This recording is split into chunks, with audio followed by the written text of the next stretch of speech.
अभी हम oxygen park में हैं। यहाँ पे जो है कुछ लोग आए हुए थे, सोचे कि आप लोग को इंट्रोडक्शन करा देते हैं। जो हम लोग जो है टीजीटी 2016 हाई स्कूल 2016 के लिए जो लोगों को जो प्रॉब्लम है, कोर्ट में जो केस फाइल कर रहे हैं, उसके बारे में जो है लोग ये पिटीशन के लिए आए थे। तो हम सोचे कि इन लोगों से रिव्यू ले लेते हैं आप लोगों का। और जो जेटेड वर्सेस सीटेड वाला मामला चल रहा है हम लोग को, उसमें ये करना है एकदम कंफर्म बता रहे हैं कि या तो सुप्रीम कोर्ट में रिव्यू तो डाल ही रहे हैं, ऊपर से हाई कोर्ट में ये केस फाइल कर रहे हैं कि सहायक आचार्य का नोटिफिकेशन संविधान के खिलाफ है, ये भेदभाव करता है, ये किसी भी एक पर्टिकुलर एग्ज़ाम वाले को 100% सीट रिजर्व कर देना, ये कहाँ का कानून है। और झारखंड सरकार ये कैसे बोल सकती है सुप्रीम कोर्ट में कि मेरे पास बहुत सारा कैंडिडेट था इसलिए जेटेट का एग्ज़ाम ले लिए। ये कौन सा मामला है? अगर झारखंड में कोई नियुक्ति है तो क्या झारखंड सरकार का प्राइवेट प्रॉपर्टी था क्या? ना, ये तो सारे लोगों का था, सारे स्टूडेंट्स के लिए था जो डिग्री होल्ड करता था। इसने एग्ज़ाम नहीं लिया और पर्टिकुलर एक को दे देगा वर्टिकली रिजर्वेशन, ये बिल्कुल ही नॉट एक्सेप्टेड है। झारखंड सरकार को और जजेस को हम लोग जो बताएंगे वहाँ पे जवाब देंगे ये, और सुप्रीम कोर्ट में रिव्यू पिटीशन फाइल होगा, ये बात कंफर्म है। और किसी भी कीमत पर या तो हमारे लिए अलग से एग्ज़ाम कंडक्ट करा दे जेटेट का, और हमको 26,000 सीट में हिस्सा चाहिए। हमको अगला 25,000 में नहीं, हमें 26,000 सीट में हिस्सा चाहिए किसी भी कीमत पे, तभी मानेंगे। और एक भी सीट का अगर वैकेंसी निकलता है झारखंड में और जो उस डिग्री को होल्ड करता है उसे मौका मिलना चाहिए, भले उसके ऊपर टफ फाइट हो। लेकिन जेटेट वाला जो लोग था वो सुप्रीम कोर्ट गया, कितना दोगलापंथी है कि गया और जेटेट वाला को हटा दिया। न बताइए, हम खुद अब बाहर हो गए। अब जेटेट कैंसिल हो गया, सहायक आचार्य का नोटिफिकेशन है पूरी तरह से कैंसिल होगा और फिर से एग्ज़ाम होना चाहिए न, या तो जेटेट वाला को वैलिड करते हम लोग छोड़ देंगे न। ठीक है, तो बाकी लोग का रिव्यू लेते हैं। एक जो इनका मार्क्स आया हुआ था, बताइए, ये जो है हाई स्कूल 2016 टीजीटी 2016 के जो हैं ये है, इनका मार्क्स आया हुआ था, इनका सिलेक्शन नहीं किया और 9,000 सीट खाली पड़ा कर रखा है, ये रोड पे घूम रहे हैं। बताइए कैसे करेंगे? इनका ही रिव्यू लेते हैं, ये क्या अपना रिव्यू रखते हैं। आप बताइए, अपना नाम बताइएगा, कहाँ से आए ये बताइएगा। मेरा नाम राहुल कुमार राय है, मैं धनबाद डिस्ट्रिक्ट से हूँ। मेरा सब्जेक्ट हिस्ट्री सिविक्स है। मैं 2016 में टीजीटी का एग्ज़ाम दे चुका हूँ और तब से अभी तक बेरोजगार हूँ। अभी तक हम सुने हैं कि टीजीटी में 8,000-7,000 लगभग सीट खाली है, परंतु जेएसएससी द्वारा अभी तक कोई भी निर्णय नहीं दिया गया है।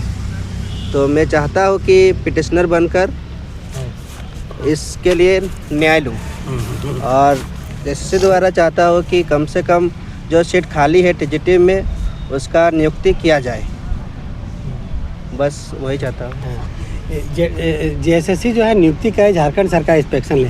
आप कुछ बोलिए, जो है ये है। मैं सुरेश कुमार गोप महोदा का रहने वाला हूँ, धनबाद ज़िला से बिलोंग करता हूँ। हम लोगों ने 2016 में टीजीटी एग्ज़ाम दिया था।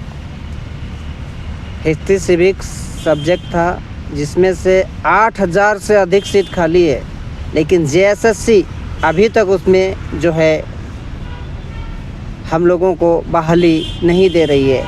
अभी तो हम लोगों ने हाई कोर्ट में केस फाइल किया है और अगर हाई कोर्ट में सुनवाई नहीं हुई तो हम जेएसएससी तथा झारखंड सरकार को बता देना चाहते हैं कि हम लोग सुप्रीम कोर्ट तक भी जा सकते हैं, क्योंकि हम लोग जानते हैं, हम लोग पढ़े हैं, हम लोग संविधान को जानते हैं, संविधान की धाराओं को जानते हैं, संविधान की नीति को जानते हैं, सरकार कैसे बनती और कैसे गिरती है ये भी जानते हैं, और इन लोगों की दोगली नीतियों को भी जानते हैं। इससे ज़्यादा तो अभी हम नहीं कहेंगे। अगर हमारे बात सरकार तक या जेएसएससी के अधिकारियों तक पहुंच रही है तो जल्द से जल्द ये जो 8,000 से अधिक सीट खाली है इसको मैंने पूरा करे और योग्य उम्मीदवार जो अभी तक जो है सड़क पर घूम रहे हैं, बेरोज़गार घूम रहे हैं, उनको नियोजन देने का काम करें।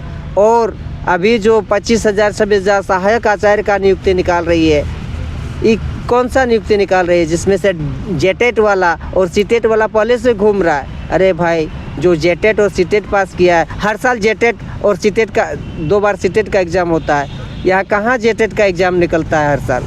एक बार 2013 में तो 2016 में हर 3 जो एग्ज़ाम हर साल होना चाहिए था आज वही बिहार में तो हर साल हो रहा है, हर साल नौकरी हो रहा है, लेकिन झारखंड में 3 साल बाद 6 साल बाद होता है, उसमें भी बहाली नहीं होता है। ये कहाँ की सरकार है, कहाँ का नीति है। अभी तो हम लोग हाई कोर्ट में केस किए हैं और देखते हैं कि हाई कोर्ट में इसका जो है क्या निर्णय निकलता है, और अगर हाई कोर्ट में निर्णय नहीं निकलेगा तो हम लोग सुप्रीम कोर्ट तक जाएंगे। धन्यवाद। ठीक है, अब देखिए आपको एक सहायक आचार्य के जो अभ्यर्थी हैं जिनको बाहर कर दिया न, उनसे बात करवाते हैं। देखिए बताइए, पहले तो जेटेट का एग्ज़ाम नहीं लिया भाई, जेटेट का एग्ज़ाम लो, बिना एग्ज़ाम लिए हुए बताइए एग्ज़ाम ले लिया। जो कि बताइए सुप्रीम कोर्ट का ऑब्जर्वेशन है कि आपको कोई एग्ज़ाम नौकरी का लेना है और जेटेट अगर क्वालिफाइंग है तो जेटेट का पहले एग्ज़ाम लीजिए। जेटेट का एग्ज़ाम ले लिया और आदमी 10 साल 8 साल से वेट कर रहा है कि कब टीचर का वैकेंसी आएगा, हम फॉर्म भरेंगे, और जब निकलता है तो उसके लिए रिजर्व कर दिया जाता है सब सीट को, है ना। तो आप इस बारे में क्या कहिएगा, बताइए कि आपको बाहर कर दिया सीटेट की वजह से, और जेटेट का एग्ज़ाम ही नहीं लिया, आप कैसे कीजिएगा बताइए। सबसे पहले तो मैं आपको धन्यवाद करना चाहूँगा कि आप छात्रों की बात रख रहे हैं, और आयोग से मेरा सलाह है, दरख्वास्त भी है कि ये जो दोहरा व्यवहार कर रहे हैं सीटेट और जेटेट से, इस पे अपना रिव्यू करें, अपने हिसाब से कुछ सोचे कि कुछ हल निकाले। या तो जेटेट का एग्ज़ाम लेके दोबारा उन्हें मौका दिया जाए या फिर पूरा सहायक आचार्य रद्द किया जाए। यही हमारा मेरे तरफ से रहेगा कि आयोग सोचे इस बारे में। जो छात्र इससे रह जा रहे हैं उनके बारे में भी सोचे, वह भी इसी राज्य के लोग हैं, उन्हें भी नौकरी की ज़रूरत है, वह भी बेरोजगारी का दंश झेल रहे हैं। तो आयोग को सबका सोचना चाहिए। सही है कि आप जो है अगर जो है कोई नौकरी का एग्ज़ाम लेते हैं तो पहले उसका जो है जो एंट्रेंस एग्ज़ाम है उसको पहले लीजिए।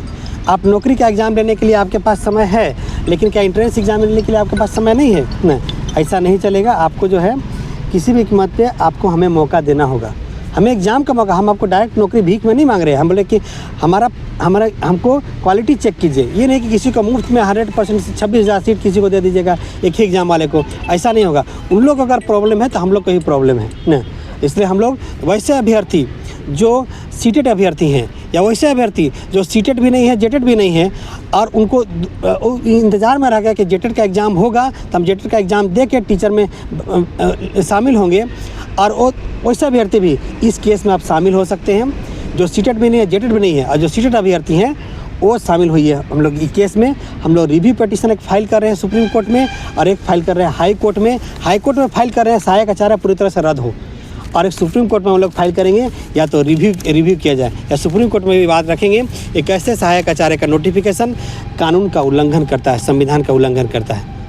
ठीक है, थैंक यू। चैनल पर बने रहिएगा। सभी इन्फॉर्मेशन सहायक आचार्य का हो या टीजीटी 2016 का हो या पीजीटी 2023 का हो, ये इन्फॉर्मेशन आपको मिलते रहेगा और इस पे एकदम एक्टिव रहिएगा। ठीक है, थैंक यू।